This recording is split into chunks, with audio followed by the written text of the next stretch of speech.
तथागत को नमन, बोधिसत्व बाबा साहब doctor B R. Ambedkar को नमन, परम श्रद्धेय डॉक्टर करुणाशील राहुल को वंदनामि, सभी सम्मानित उपासक उपासिकाओं को मेरा नमो बुद्धाय, जय भीम। बाबा साहब डॉक्टर बी.आर. अम्बेडकर बौद्ध क्यों बने, इसके ऊपर आज मैं चौथे दिन चर्चा करूंगा और एक दो कड़ी के बाद ये समापन भी करूंगा। इसका भी रहता है क्योंकि 1935 में बाबा साहब ने डिक्लेरेशन किया कि मैं धर्म परिवर्तन करूंगा और 1956 में किया, क्योंकि बहुत बड़ा अरसा है, फिर भी थोड़ा थोड़ा करके मैं आप लोगों के सामने रख रहा हूं। श्रद्धेय धर्मगौरव जी, मोबाइल थोड़ा सा दूर कर लीजिए, थोड़ा सा। ठीक है, हाँ, थोड़ा सा और दूर कर लीजिए। ठीक है। आपका माथा थोड़ा नजर नहीं आ रहा, थोड़ा सा दूर कर लीजिए। जी, हाँ, अब ठीक है जी, ओके। तो जैसे ही बाबा साहब डॉक्टर बी.आर. अम्बेडकर ने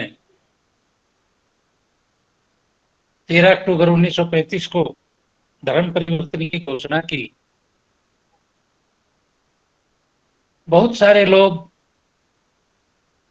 जो हमारे समाज के भी थे और जो अपने आप को सवर्ण हिंदू कहते थे वो भी थे, उन्होंने बाबा साहब को अपने चंगुल में लेने के लिए तरह तरह के हथकंडे अपनाए। जो लोग हमारी परछाई नहीं देखना चाहते थे, जैसे गुजरात के शरद बंधु शास्त्री ने कहा कि मैं डॉक्टर अम्बेडकर के बेटे को अपनी बेटी दे दूंगा, इसी तरह पंडित मदन मोहन मालवीय ने कहा कि बाबा साहब अगर धर्म परिवर्तन ना करें तो अछूतों की धूल, पैरों की धूल को मैं अपने माथे पर लगाऊंगा, अपने मस्तक पर रखूंगा।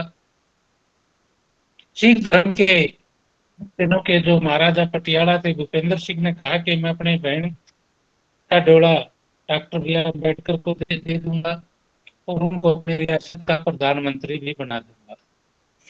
यानी बाबा साहब को इतने प्रलोभन दिए गए, इतना प्रेशर उनके ऊपर आया, अगर कोई पत्थर होता तो वो भी पिघल के चल पड़ता, लेकिन बाबा साहब टस से मस नहीं हुए। इस पर एक मुझे उनके बचपन की छोटी सी घटना याद आई है, 2 मिनट में मैं उसको क्लियर करूंगा। जब बाबा साहब पहली कक्षा में पढ़ते थे, सतारा में वो लोग रहते थे, सतारा के लोगों ने ये ठान लिया था कि हमें रामजी सतपाल को कोई काम नहीं देना, और रामजी सतपाल के परिवार को 3 दिन से कोई भोजन नसीब नहीं हो रहा था, क्योंकि जब काम ही नहीं मिलेगा तो भोजन कहां से आएगा।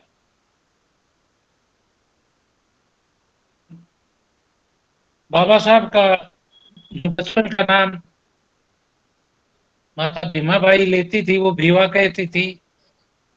भीमा ने अपनी रसोई में देखा, क्योंकि 3 दिन से बच्चे हैं, भूखे प्यासे हैं, कि कुछ मिल जाए। उनको कुछ खाने के लिए नहीं मिला, सिर्फ एक डिब्बी में मिर्ची मिली। तो भीमा कहता है अपने बड़े भाई बाला और आनंद को कि भैया आज हम इसी से काम चलाएंगे। उन्होंने आग जलाई, चूल्हे पर पतीला रखा और उसमें मिर्ची डाल के पानी में उबाल ली। बहुत तीखी थी। भीमा कहता है कि एक गिलास पानी का पास में रख लिया कि जो हम ये पिएंगे तो मुंह जलेगा, तो हम वो ऊपर से वो पानी भी पी लेंगे। यानी कहने का भाव ये है कि उन्होंने केवल पानी से ही अपना पेट भरा। इस तरह की मुसीबत बालक भीम के समय में थी। जब चौथा दिन हुआ, खाना कभी नसीब नहीं हुआ, लेकिन गांव का लाला जी ब्राह्मण भीमा के पास लेके एक अपना अनुरोध लेके आए कि भीमा अगर तू अपना बस्ता हमें दे दे तो हम तुझे एक सप्ताह तक बहुत अच्छा भोजन खिलाएंगे। बस्ता देने का मतलब क्या था कि तू अगर पढ़ाई छोड़ दे तो हम तेरे को बहुत बढ़िया भोजन देंगे और पूरा 1 हफ्ता तक खिलाएंगे। लेकिन बीवा ने भूखा रहना मंजूर था, अपना पढ़ाई छोड़नी मंजूर नहीं थी।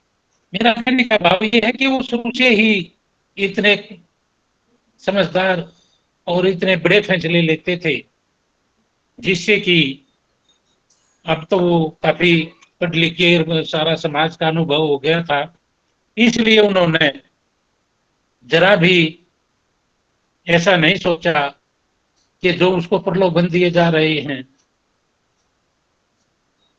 हैदराबाद के निजाम ने करोड़ों लाखों रुपए प्रत्येक व्यक्ति के हिसाब से देने के लिए ऑफर दिया, लेकिन सब तरह के जो बंधन थे, सब तरह के जो प्रेशर थे, सब तरह के जो लोभ लालच थे, बाबा साहब डॉक्टर अम्बेडकर ने उनको किक मारी और किसी से के प्रलोभन में नहीं आई। अब उन्होंने जब घोषणा कर दी तो उसके ऊपर प्रतिक्रियाएं शुरू हो गई। एक ऐसे लोग थे जिन्होंने बाबा साहब की जो धर्म परिवर्तन की गर्जना थी उसका समर्थन किया, कुछ ऐसे भी लोग थे जिन्होंने विरोध किया। धर्मांतरण की गर्जना से जो सनातनी हिंदू अपने आप को कहते थे वो बड़े खुश हुए, क्योंकि बाबा साहब ने काला राम मंदिर महात्मा के आंदोलन चलाए थे और धर्म परिवर्तन करते वक्त उन्होंने कह दिया था कि हम इन आंदोलनों को स्थगित करते हैं। तो इसलिए जो सनातनी हिंदू थे उन्होंने सोचा, वो इसलिए खुश थे कि ना तो ये लोग हमारे मंदिरों में आएंगे, ना हमारे देवी देवताओं को अछूत करेंगे। इस तरह से वो लोग खुश थे। जब नासिक में लोग इकट्ठे हुए और डॉक्टर अम्बेडकर ने हिंदू धर्म छोड़ने की घोषणा कर रखी थी, तब ये सारे की सारी प्रतिक्रियाएं आती हैं। सारा अछूत समाज डॉक्टर अम्बेडकर के धर्मांतरण का समर्थन कर रहा था, लेकिन हमारे समाज के कुछ ऐसे लोग थे जो विरोध भी कर रहे थे। उनमें कौन थे? मैं थोड़ा थोड़ा जिक्र करूंगा, वैसे बहुत लंबे चैप्टर, लेकिन मैं थोड़ा थोड़ा जिक्र करूंगा। गुजरात के अहमदाबाद में मूलदास विषम की अध्यक्षता में अछूतों की एक बहुत बड़ी सभा हुई और जो मूलदास विषम था उसने कहा कि हम ये मानते हैं कि हिंदुओं ने हमारे साथ अमानवीय व्यवहार किया, फिर भी हम हिंदू धर्म को नहीं छोड़ेंगे। अगर डॉक्टर अम्बेडकर छोड़ता है हम उसको अपना नेता भी नहीं मानेंगे। और उनका विरोध करने वाले एक डॉक्टर JV सोलंकी थे, जो बाबा साहब के काफी नजदीकी थे। 4 दिन बाद यानी 13 अक्टूबर को तो बाबा साहब ने घोषणा की थी कि मैंने धर्मांतर करना है, और 17 अक्टूबर 1935 को JV सोलंकी ने धर्मांतरण का विरोध कर दिया, क्योंकि गांधी एंड कंपनी ने उनको कुछ लोभ लालच दिया होगा या जैसा भी था। उन्होंने कहा, सोलंकी डॉक्टर सोलंकी क्या कहते हैं कि हिंदू समाज की जो युवा पीढ़ी है, नई पीढ़ी है, वो इस तरह का ख्याल रखती है कि छुआछूत अब बहुत जल्दी खत्म हो जाएगा और इसलिए डॉक्टर अम्बेडकर ने धर्मांतरण नहीं करना चाहिए। इसी कड़ी में और भी हमारे लोग जो बाबा साहब के साथ कंधे से कंधा मिला के काम कर रहे थे और पहली पंक्ति के जो नेता थे, अब तो खैर उनके नाम मैं आपके सामने रख रहा हूं। उनमें कौन था? बंबई के 3 चमार P बालू। अगर नहीं जानते हो थोड़ा सा मैं बता दूं, बहुत कम लोग जानते हैं। पलवानकर बालू क्रिकेट का बहुत बड़ा प्लेयर था, लेकिन क्रिकेट के जो खिलाड़ी थे वो उसके साथ हाथ नहीं मिलाते थे, उनसे दूर रखते थे, उनके जो है ना। लेकिन डॉक्टर अम्बेडकर ने जब ये देखा कि पलवानकर बालू एक बहुत बड़ा खिलाड़ी है, बाबा साहब ने अपने सम्मेलन में उसको सम्मानित भी किया और मुंबई लेजिस्लेटिव का मेंबर भी बनवाया बाबा साहब ने। और बाबा साहब के सम्मेलन के बाद पी बालू को भारतीय क्रिकेट टीम का कैप्टन भी घोषित किया गया। लेकिन इस तरह के लोग थे जिनका बाबा साहब ने बहुत मदद की, फिर भी वो धर्मांतरण के मुद्दे पर बाबा साहब के साथ नहीं रहे। पीएन राजभोज, पीएन राजभोज भी उन दिनों में प्रथम श्रेणी के अछूत नेता थे। बाबा साहब ने जब 1942 में शेड्यूल्ड कास्ट फेडरेशन का गठन किया तो पीएन राजभोज को जनरल सेक्रेटरी भी बनाया। और बाद में जब 1952 का चुनाव हुआ, शेड्यूल्ड कास्ट फेडरेशन का टिकट दिया बाबा साहब ने, वो महाराष्ट्र के नासिक से चुने भी गए। इस तरह के लोग जो थे, एनएस कजरोलकर, नारायण सदोबा कजरोलकर बाबा साहब के बहुत नजदीकी थे। उन्होंने भी धर्मांतर पर बाबा साहब का विरोध किया। डॉक्टर सोलंकी कुछ दिनों के बाद बाबा साहब के पास वापिस कुछ जो धर्म परिवर्तन का आंदोलन था उसमें शामिल हो गई। सार्वजनिक जीवन में अंबेडकर के अतिरिक्त महाराष्ट्र से बाहर के 3 सर्वाधिक ख्याति के जो लोग थे, उन्होंने भी बाबा साहब के धर्मांतरण का विरोध किया। आप अच्छी तरह से जानते हो कि जिनमें एक बाबू जगजीवन राम जी, राव बहादुर आर श्रीनिवास, जो गोलमेज कॉन्फ्रेंस में हमारे प्रतिनिधि थे और बाबा साहब की वजह से ही गए थे, उन्होंने भी बाबा साहब के धर्मांतरण का विरोध किया। एमसी राजा, जो सेंट्रल असेंबली में बाद में बाबा साहब की वजह से ही मेंबर चुने गए, उन्होंने भी बाबा साहब के धर्मांतरण का विरोध किया। अंबेडकर पर नागपुर के सर्वाधिक महत्वपूर्ण महार समाज सुधारक किशन भगवती वनसोटे, वो कहता है कि मैंने सारी उम्र अछूतों की भलाई के लिए लगा दी, लेकिन वो भी कहता है कि डॉक्टर अंबेडकर ने इस समय जो धर्मांतरण की घोषणा की है वो अयोग्य है। धर्मांतरण का विरोध करने के लिए ऐसी ही एक सभा 1 नवंबर 1935 को मान्यवर आर.पी. जाधव की अध्यक्षता में बेंगुले में आयोजित की गई थी। पुणे में हिंदू महासभा की ओर से धर्मांतरण का विरोध करने के लिए इस सभा का आयोजन किया गया था। तो इस तरह से हमारे जो लोग थे, ये मैंने उनका जिक्र किया है, कुछ बड़े नेता थे, जो सवर्ण नेता थे, जिन्होंने ठेका ठा रखा था। मैंने अपनी दूसरी कड़ी में बताया था कि ये छुतो द्वार का ढोंग रच रहे हैं। उनमें मोहनदास करमचंद गांधी, वो क्या कहता है कि डॉक्टर अम्बेडकर को धर्मांतरण नहीं करना चाहिए। धर्मांतरण कोई मकान या कपड़ा नहीं है जिसको मन चाहे तब बदल लिया। धर्मांतरण का फैसला तो केवल ब्राह्मण ही कर सकता है। और इनके जो पुरखे थे, अछूतों के जो पुरखे थे, गांधी क्या कहता है कि वो पागल थोड़े थे, वो इस धर्म में रहे, वो इसीलिए रहे कि भाई धर्म कोई बदलने की चीज नहीं है। इस तरह से गांधी जी ने अपने विचार रखे।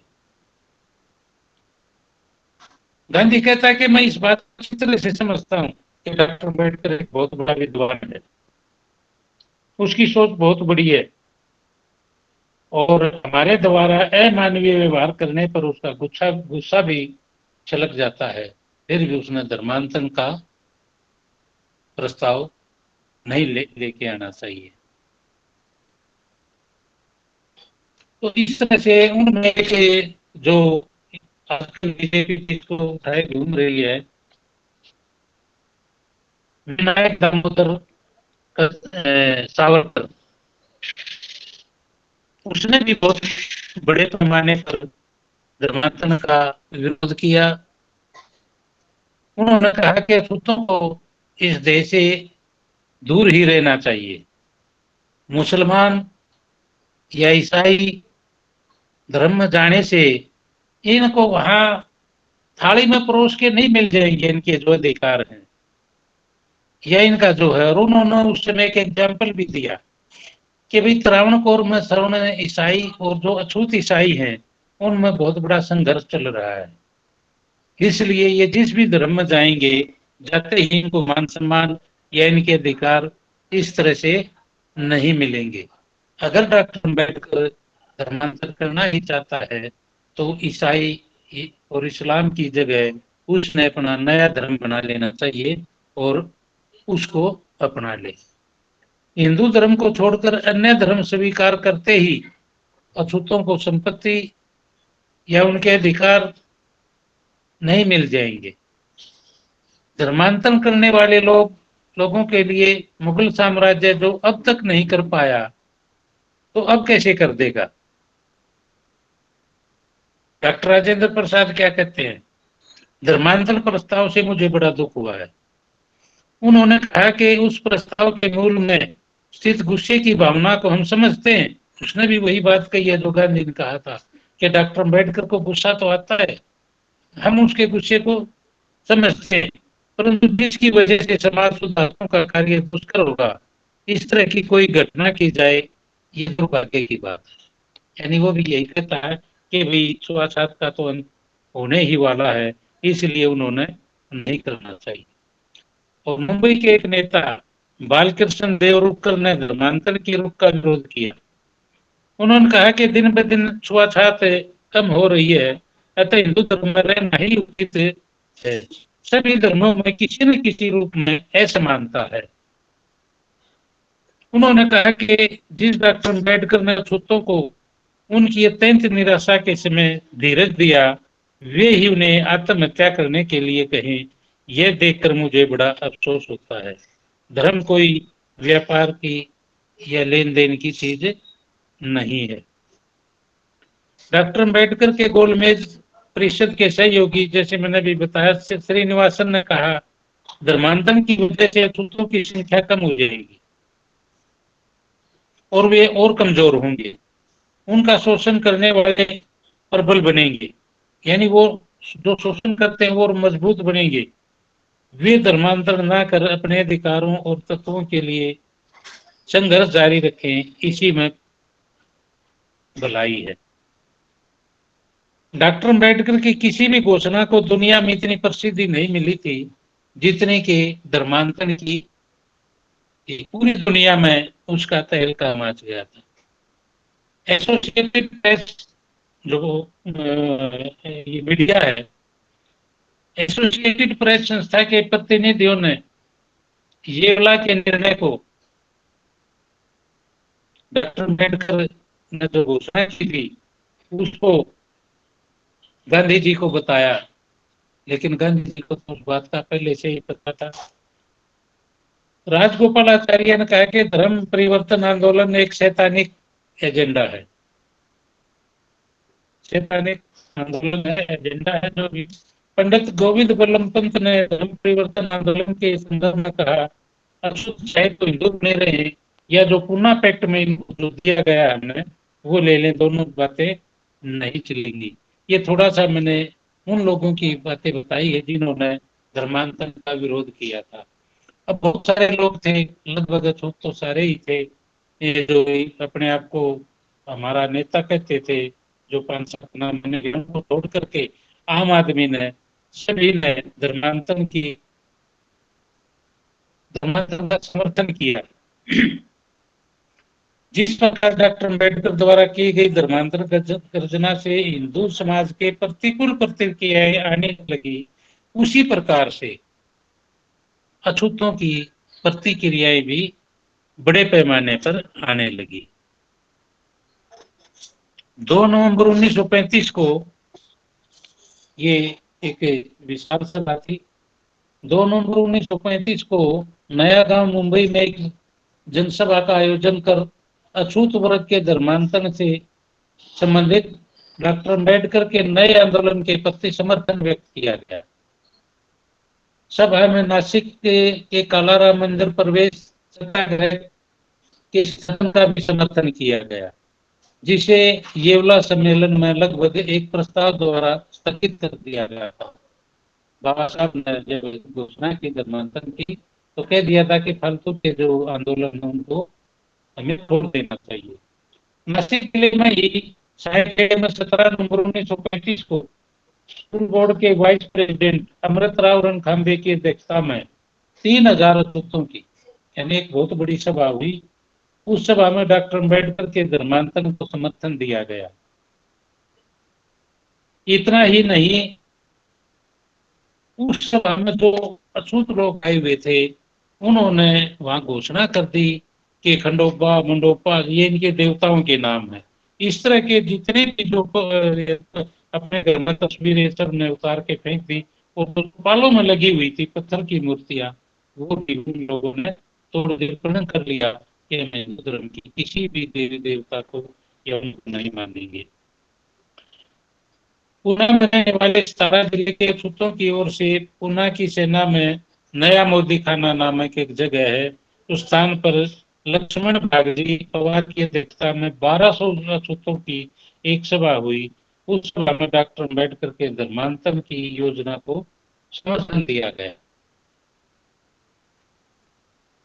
डॉक्टर अम्बेडकर के धर्मांतरण की घोषणा को समर्थन देने वाली अछूत महिलाएं भी आगे आ गई। अछूत महिलाओं की सभा कोयबाड़ी में आयुष्मती देवकी कामले की अध्यक्षता में संपन्न हुई। महिलाओं की पहली सभा थी ये।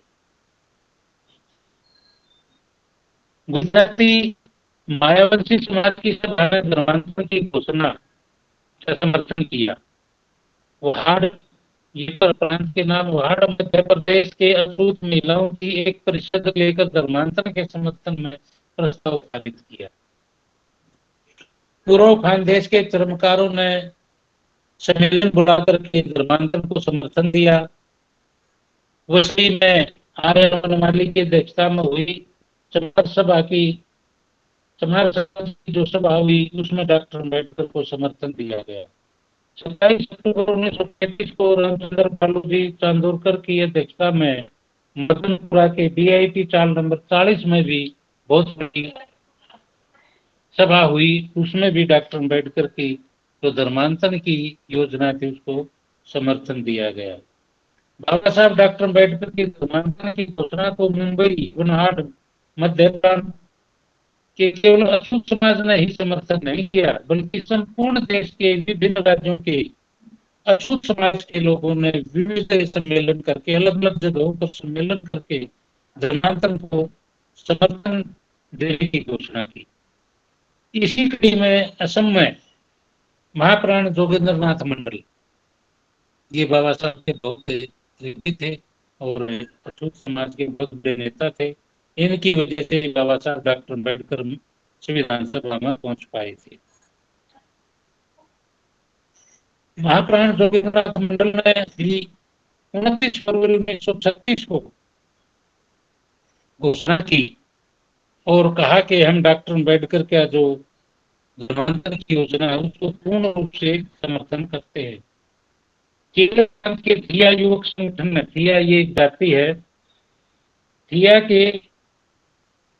थिया युवक के संगठन ने डॉक्टर अम्बेडकर को समर्थन दिया और समाज के आरबी श्रीनिवासन ने जिन्होंने धर्मांतरण का विरोध किया था उस थिया जाति का ही था वो, और थिया जाति के जो युवा साथी थे उन्होंने उसका बाइकाट कर दिया कि उसने डॉक्टर अम्बेडकर की घोषणा का विरोध किया, इसलिए हम उनका बाइकाट करते हैं। भारतीय नेता सभा महू, मध्य प्रदेश और भारतीय हिंदू परिषद कानपुर, इन संस्थानों से भी समर्थन की घोषणा की गई। इंदौर में दलित वर्ग सभा बुलाकर के डॉक्टर अम्बेडकर की घोषणा को समर्थन दिया। लखनऊ में कलकत्ता के अछूतों के नेता रसिकलाल विश्वास की अध्यक्षता में आदि हिंदू अछूत परिषद की नाम की एक जो सभा बुलाई और डॉक्टर अम्बेडकर को समर्थन दिया गया। हैदराबाद रियासत से भी बहुत सारे समाचार आए। महाराष्ट्र के गैर ब्राह्मण आंदोलन के प्रमुख नेता माननीय भास्करराव जाधव का 17 नवंबर 1935 के विविध व्रत के अंक में एक पत्र प्रकाशित हुआ। यही पत्र जो है जनता नामक एक पत्रिका थी, उसमें 22 फरवरी 1936 के अंक में भी प्रकाशित हुआ। उसमें वो क्या कहते हैं, उस पत्र में माननीय जाधव कहते हैं, अछूत वर्ग के उद्धार के लिए मैं 30 वर्षों से कार्य कर रहा हूँ, और इस अवधि में इस प्रश्न का मैंने जो सूक्ष्म विचार किया है, उसका मैं इसी निर्णय पर पहुंचा हूँ कि हमें इस धर्म में एक सेकंड भी नहीं रहना चाहिए, क्योंकि जो धर्म हमारे प्रकृति की आड़े आता है उसको हमें त्याग देना चाहिए। समानता पाना हमारा अधिकार है और उसे प्राप्त करके ही रहूंगा, यही हमारा ध्येय है। और किसी भी योग्य विचार करने वाले इंसान अथवा वर्ग को 100% यही देश स्वीकार्य है। यानी कि जो अछूत समाज के लोग थे, उन्होंने बड़े पैमाने पर बाबा साहब का समर्थन किया। शुरू में धर्मांतर की घोषणा का विरोध करने वाले, जैसा पहले बताया डॉक्टर सोलंकी साहब, वो भी वापस आ गया। और भी बहुत सारे जिन्होंने 2 नंबर के हमारे नेता नेतृत्वों की, वो भी वापस आना शुरू हो गई। और डॉक्टर सोलंकी क्या कहता है कि मैं डॉक्टर अम्बेडकर से ये निवेदन करता हूँ कि बगैर समय गवाए किसी में प्रवेश कर देना चाहिए। जी, शरद इसी परिषद में डॉक्टर अम्बेडकर ने उपस्थित जन समुदाय को सलाह दी, हम दूसरे किसी भी धर्म में गए, क्योंकि प्रतिक्रिया दोनों तरह की बाबा साहब ने सुन ली, विरोध की भी और समर्थन की भी। तब बाबा साहब क्या कहते हैं, हम किसी भी धर्म में अगर गए तो वहां पे हमें आंदोलन करना ही पड़ेगा। यह दिखाई देने के बाद भी हम धर्मांतर करेंगे। हम अब हिंदू धर्म में नहीं रहेंगे, हम मुसलमान और क्रिश्चियन भी नहीं बनेंगे। ये बाबा साहब ने यहाँ क्लियर कर दिया है। यदि हम कल मुसलमान बनते हैं तो सभी नवाब नहीं बन जाएंगे, सिख बनते हैं तो सभी सरदार नहीं बन जाएंगे। अपने भाषण के अंत में डॉक्टर अम्बेडकर ने क्या कहा गांधी के बारे में, कि गांधी जो 9 लाख रुपए इकट्ठा किए हुए है, वह तुम्हारे हित के लिए न हो करके तुम्हें सदा सदा गुलाम बनाने के लिए खर्च करेगा, और वो चाहेगा कि आप लोग कांग्रेस में बने रहो। इसलिए उन्होंने, बाबा साहब ने ये उन लोगों को समझाया। अब उसने दोनों चीजों का निष्कर्ष जो है वो बाबा साहब अपने भाषण में निकालते हैं। अब हमें बाबा साहब कहते हैं कि हमें इसकी समीक्षा करनी है, इसमें कितना सार है और कितना बल है। धर्म उपदेशक जैसे कुछ हिंदू लोग आपको परामर्श देते हैं, जैसे गांधी ने कहा था, धर्म कोई ऐसी चीज नहीं है जो बदला जा सके, जैसे कपड़ा बदल लिया, मकान बदल लिया। आप हिंदू धर्म का परित्याग करना चाहते हो, दूसरे धर्म को शायद स्वीकार करना चाहते हो, तो क्या आप सोचते हैं कि क्या आपके पूर्वज इस धर्म में रहे? तो बाबा साहब उसका क्या जवाब देते हैं, इस आपत्ति में मैं कोई तत्व नहीं पाता। कुछ अक्लमंद लोगों ने यह सवाल उठाया है, और मैं ये कहूंगा कि ऐसे लोगों से मूर्ख कोई भी नहीं है जो ये कहते हैं कि धर्म बदलने की चीज नहीं है। उनके ऊपर बाबा साहब कहते हैं कि मैं ये समझता हूं कि इनसे बड़ा मूर्ख कोई नहीं है। प्रत्येक व्यक्ति को अपने धर्म के से चिपके रहना चाहिए, मात्र इसलिए कि उनके पूर्वज अज्ञानता अथवा दबाव के कारण ही क्यों न रहे हो। बाबा साहब क्या कहते हैं कि हमारे पूर्वजों को तो दबाव था, अज्ञानता थी, इस प्रकार का प्रस्ताव भी स्वीकार नहीं करेंगे। जो लोग इस प्रकार के तर्क लाते हैं, लगता है उन्होंने इतिहास का बिल्कुल भी अध्ययन नहीं किया। अब बाबा साहब यहाँ एग्जाम्पल देते हैं कि जो आर्य समाज था उन दिनों में, आर्य लोग जो बाहर से आए थे, एक आर्य समाज तो दयानंद ने बनाया था, लेकिन उससे पहले की बात करते हैं। प्राचीन आर्यों का व्यक्तिगत धर्म कहा जाता था। इसके 3 भिन्न लक्षण थे, मांस खाना, मदिरा पीना और मौज मस्ती उड़ाना ही उनके नित्य प्रति धार्मिक आंदोलन की प्रचलन थी, आदतें थी। भारत में के लोग इसके अनुयायी थे और भी कुछ लोग इन प्रतिबंधों के प्रचलन की ओर से लौट जाने का स्वप्न देखते हैं। यदि प्राचीन धर्म से चिपके रहना इतना महत्वपूर्ण था तो फिर भारत के लोगों ने अपने पूर्वजों के धर्म को ठुकरा कर बौद्ध मत स्वीकार क्यों किया? यहाँ बाबा साहब ने उसके गांधी का जवाब दिया है कि भैया अगर धर्म परिवर्तन हो ही नहीं सकता तो जो आर्य लोग थे जो मद्यपान करते थे उन्होंने फिर जब तथागत ने अपना धर्म दिया तो उसको क्यों अपनाया? लेकिन मैं नहीं कह सकता कि हिंदू धर्म में स्वेच्छा से बने रहे। इस देश से मैं अच्छे खासे लंबे अरसे से चातुर्वर्णीय प्रथा प्रचलित है। इस प्रथा के अंतर्गत ब्राह्मण वह को जो है ना, ब्राह्मण के पास विद्या है, वैश्य के पास धन है, क्षत्रिय के पास युद्ध है और शूद्र के पास आप जानते हो क्या है कि इन तीनों की सेवा करना ही। उन दिनों शूद्र ज्ञान संपत्ति भोजन और अच्छे जीने के लिए अच्छे वस्त्र कुछ भी हासिल न कर सका। इसलिए हमारे जो पूर्वज थे वो अज्ञानता में थे और विवश थे कि वो अपना धर्म परिवर्तन नहीं कर सकते थे। लेकिन यदि हम तत्कालीन प्रचलित परिस्थितियों की गहराई को देखने का प्रयत्न करें तो ये और भी स्पष्ट हो जाएगा कि उस धर्म में जीवित रहने को हमारे पूर्वज विवश थे। इस प्रकार हिंदू धर्म हमारे पूर्वजों का धर्म अवश्य है, परंतु वह निकृष्ट प्रकार की दास्ता थी जो उन पर थोपी हुई थी।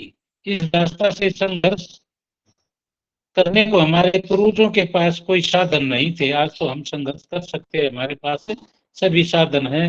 इस तरह की बात बाबा साहब अपने जो निष्कर्ष है उसमें कहते हैं। आगे क्या कहते हैं बाबा साहब? ये समय हो गया, अच्छा खत्म करने वाले टाइम हो गया, मैं भी खत्म करता हूँ। मैं अपने जो मैंने बाबा साहब कहते हैं कि मैंने जो फैसला लिया है उस पर मैं डिग हूँ। अगर इनका भगवान भी आकर के मुझे कहे कि आप हिंदू धर्म में रह जाओ तो मैं बिल्कुल नहीं रहूंगा। या कुछ भी ऐसा नहीं जिसे अछूत रहकर मैं प्राप्त नहीं कर सकता। मेरा धर्म परिवर्तन मात्र आध्यात्मिक कारणों से है। हिंदू धर्म मेरे विवेक की तुष्टि नहीं करता, यह मेरे स्व सम्मान की तुष्टि नहीं करता। कुछ भी हो, आपका धर्म परिवर्तन आध्यात्मिक और भौतिक दोनों प्रकार के से होगा। बाबा साहब हमें कहते हैं कि आध्यात्मिक भी और भौतिक भी दोनों तरह से ही करना होगा। भौतिक लाभ के लिए धर्म परिवर्तन के विचार कुछ लोग मखौल उड़ाते और हंसते हैं। मैं ऐसे लोगों को मूर्ख कहने में हिचक अनुभव नहीं करता। जो धर्म उपदेश करता हो कि मरणोपरांत आपकी आत्मा का क्या होगा, ऐसा धर्म संपन्न व्यक्तियों के लिए उपयोगी हो सकता है क्या? मरने के बाद जो धर्म आपको स्वर्ग में पहुंचाए केवल तरह तरह के कर्म कांड करवाए। तो इस तरह से बाबा साहब ने अपना जो निष्कर्ष था वो इस तरह से किया। क्या इन लोगों को भौतिक दृष्टिकोण से धर्म के प्रति चिंतन करने का अधिकार नहीं है?